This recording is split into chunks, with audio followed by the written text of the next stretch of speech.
Hello दोस्तों, कैसे हैं आप सब। आशा करते हैं ठीक ही होंगे। आज का कहानी है श्री गणेश चतुर्थी व्रत की कथा। संकष्टी गणेश चतुर्थी व्रत करने से घर परिवार में आ रही विपदा दूर होती है। कई दिनों से रुके मांगलिक कार्य संपन्न होते हैं तथा भगवान श्री कृष्ण गणेश असीम सुखों की प्राप्ति कराते हैं। माह की किसी भी चतुर्थी के दिन भगवान श्री गणेश की पूजा के दौरान संकष्टी गणेश चतुर्थी व्रत की कथा पढ़ना अथवा सुनना बहुत जरूरी होता है, तभी गणेश चतुर्थी व्रत सफल होती है। आइए बिना देरी किए हुए कहानी सुनाते हैं। कहानी सुनाने से पहले कमेंट बॉक्स में लिखें श्री गणेशाय नमः। एक बार महादेव जी पार्वती सहित नर्मदा के तट पर गए। वहाँ एक सुंदर स्थान पर पार्वती ने महादेव जी के साथ चौपर खेलने की इच्छा व्यक्त की। तब शिव जी ने कहा, हमारी हार जीत की साक्षी कौन होगा। पार्वती ने तत्काल वहाँ की घास के तिनके बटोर कर एक पुतला बनाया और उसमें प्राण प्रतिष्ठा करके उससे कहा, बेटा हम चौपर खेलना चाहते हैं, किंतु यहाँ हार जीत का साक्षी कोई नहीं है। अतः खेल के अंत में तुम हमारे हार जीत के साक्षी होकर बताना कि हम में से कौन जीता कौन हारा। खेल आरंभ हुआ। देवयोग से तीनों बार पार्वती जी ही जीती। जब अंत में बालक से हार जीत का निर्णय कराया गया तो उसने महादेव जी को विजयी बताया। परिणामतः पार्वती जी ने क्रुद्ध होकर उसे एक पांव से लंगड़ा होने और वहां की कीचड़ में पड़ा रहकर दुख भोगने का शाप दे दिया।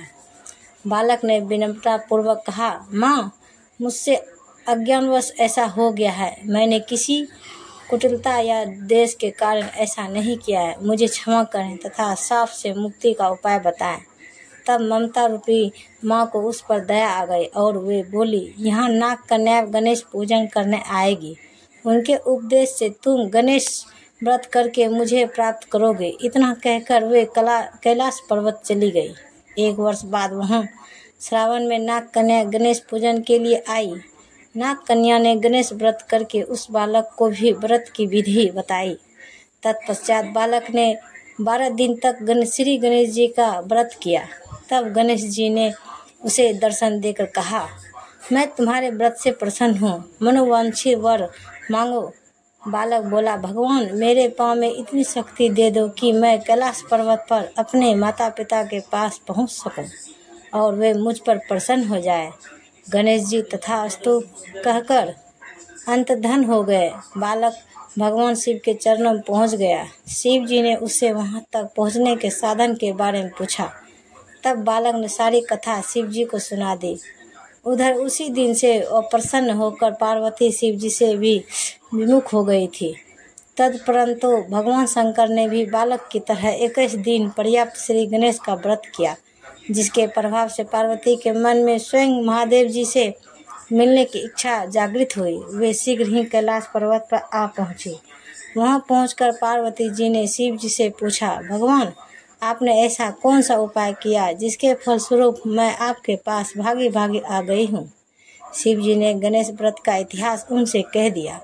तब पार्वती जी ने अपने पुत्र कार्तिकेय से मिलने की इच्छा से 21 दिन पर्याप्त 21 संख्या में दुर्वा पुष्प तथा लड्डुओं से गणेश जी का पूजन किया। 21वें दिन कार्तिकेय स्वयं ही पार्वती जी से आ मिले। उन्होंने भी माँ के मुख से इस व्रत का महत्व सुनकर व्रत किया। कार्तिकेय ने यही व्रत विश्वामित्र जी को बताया। विश्वामित्र जी ने व्रत करके गणेश जी से जन्म से मुक्त होकर ब्रह्मा ऋषि होने का वर मांगा। गणेश जी ने उनकी मनोकामना पूर्ण की। ऐसे ही श्री गणेश जी जो भी सबकी कामनाएं पूर्ण करते हैं। दूसरी कथा। एक बार महादेव जी स्नान करने के लिए भोगवती गए। उनके जाने के पश्चात पार्वती ने अपने तन के मैल से एक पुतला बनाया और उसका नाम गणेश रखा। पार्वती ने उससे कहा, हे पुत्र तुम एक मुग्दल लेकर द्वार पर बैठ जाओ, मैं भीतर जाकर स्नान कर रही हूँ। जब तक मैं स्नान न कर लूं तब तक तुम किसी भी पुरुष को भीतर मत आने देना। भोगवती में स्नान करने के बाद जब भगवान शिव जी आए तो गणेश जी ने उन्हें द्वार पर रोक लिया।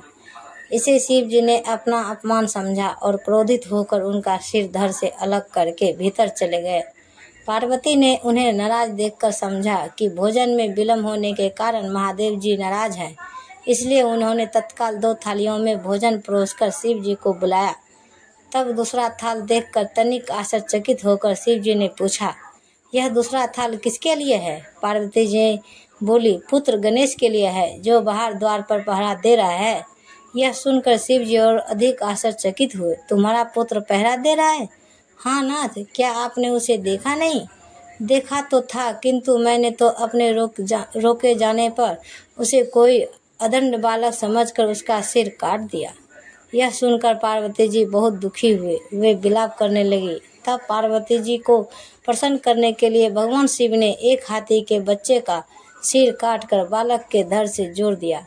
पार्वती जी इस प्रकार पुत्र गणेश को पाकर बहुत प्रसन्न हुए। उन्होंने पति तथा पुत्र को प्रीतिपूर्वक भोजन कराकर बाद में स्वयं भोजन किया। यह घटना भाद्रपद शुक्ल चतुर्थी को हुई थी, इसलिए यह तिथि पुण्य पर्व के रूप में मनाई जाती है। ऐसे ही वीडियो देखने के लिए हमारे चैनल को सब्सक्राइब करें और वीडियो को लाइक ज़रूर करें। धन्यवाद। तो ये कहानी आपको सुनने में कैसे लग गई हमें कमेंट में ज़रूर बताएं। तो मिलते हैं अगले वीडियो के साथ, तब तक बाय बाय गाइज।